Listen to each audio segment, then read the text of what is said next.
Yo, halo teman-teman, kembali lagi di channel ini. Abedisme, terserah. Jadi di video kali ini, gua bakal lanjut dongengin cerita Fobia 2 tahun 2009, part kedua dengan judul Ward atau Ruangan atau Bangsal yang mengangkat suatu cerita dalam sebuah rumah sakit di mana ada seorang pasien baru bernama Artit yang baru saja mengalami kecelakaan. Di sana, ia ditempatkan pada satu ruangan bersama kakek tua yang sudah sekarat. Sejak itu jugalah Artit harus berhadapan dengan malam yang mencekam. Apa dan bagaimana penyebabnya? Kalau gitu, ayo kita langsung masuk ke cerita.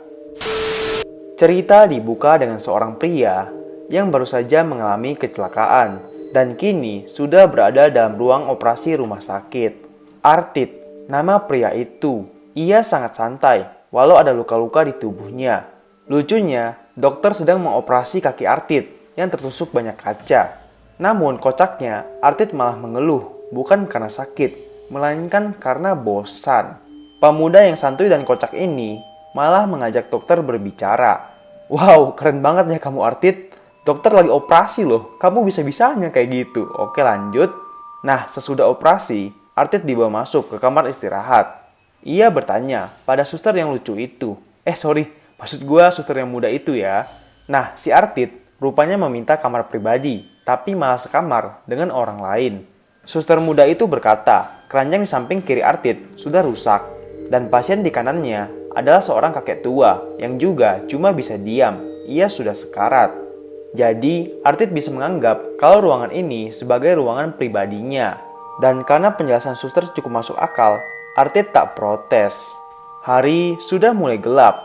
Artit yang merasa bosan tiba-tiba saja mendengar suara pompa jantung kakek tua di sebelah itu berbunyi sangat kencang.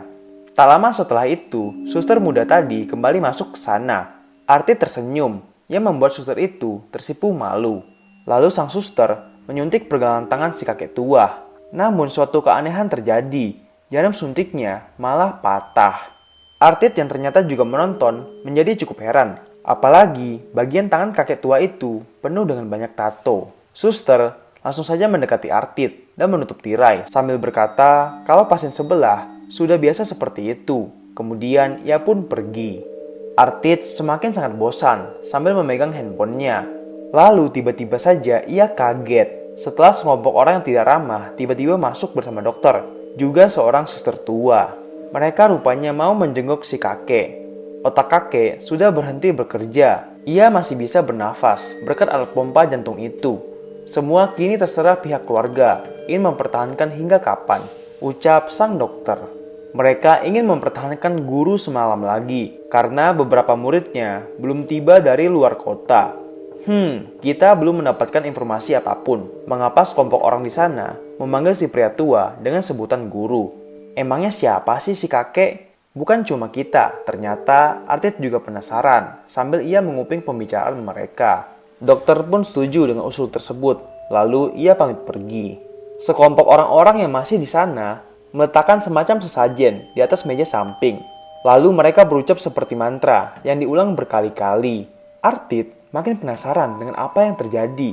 Lalu salah seorang pria yang sedang berdoa merasa terusik sebab perilaku Artit. Lalu ia menutup tirai.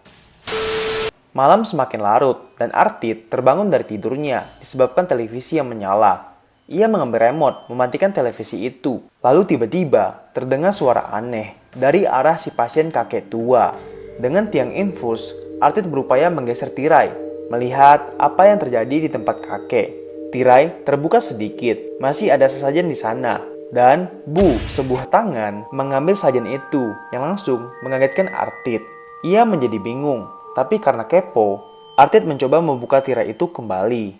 Anehnya, cuma ada si kakek dengan posisi sama, masih sekarat dan tak bergerak sedikit pun. Perasaan Artit pun tenang. Ketika ia mencoba berbaring, tiba-tiba saja kakek muncul di sampingnya. Artit pun sadar kalau ada sesuatu di belakangnya. Dan, kakek menghilang. Sesaat ia ingin menghela nafas, tiba-tiba saja kakek muncul dan mencekik leher Artit. Lelaki itu bergulat sendirian, mencoba bernafas. Ia sangat kesakitan, sambil tangannya menekan tombol darurat berkali-kali, hingga suster tua tadi datang. Dengan susah payah, sang suster mencoba menyadarkan Artit, yang kalau kita lihat, dia cuma menigau.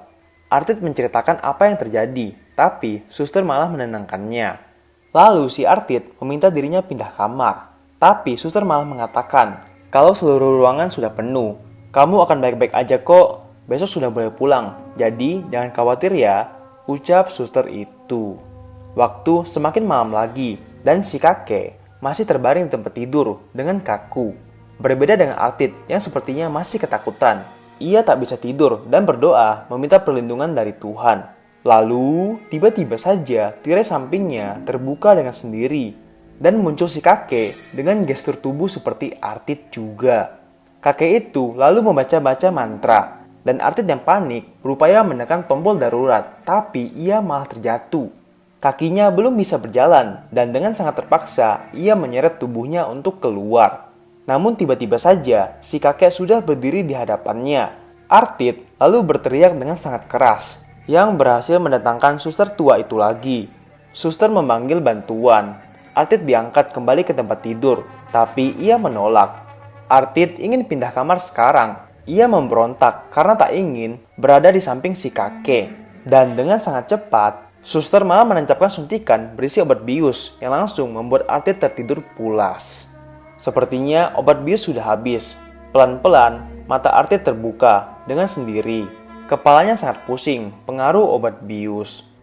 Dari kejauhan, ia belum sadar kalau si kakek yang seharusnya sekarat sudah berdiri di atas tubuh Artit. Bagian tubuh kakek itu penuh dengan tato yang tak jelas. Seperti tulisan-tulisan kuno, juga lambang aneh. Kaki si kakek berjalan melangkah, memberikan efek sakit pada dada Artit yang otomatis menyadarkannya. Si kakek langsung mencekik leher Artit dengan sangat kuat. Artit berupaya melawannya, tapi kekuatan dan tubuh si kakek sangat kuat. Sudah berkali-kali Artit memukul, sampai akhirnya ia dengan terpaksa menekan lubang mata si kakek dan keluarlah darah. Artit sangat ketakutan, juga gemetar. Dan dari mulut si kakek malah keluar muntahan darah, yang malah masuk ke dalam mulut Artit.